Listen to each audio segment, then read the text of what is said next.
obejmując z woli narodu urząd prezydenta Rzeczypospolitej Polskiej, obejmując z woli narodu urząd prezydenta Rzeczypospolitej Polskiej, uroczyście przysięgam, że dochowam wierności postanowieniom Konstytucji, będę strzegł niezłomnie godności narodu,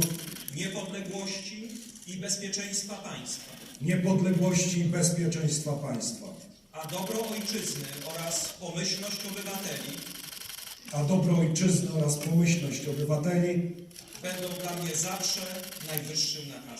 będą dla mnie zawsze najwyższym nakazem. Tak mi dopomóż Bóg.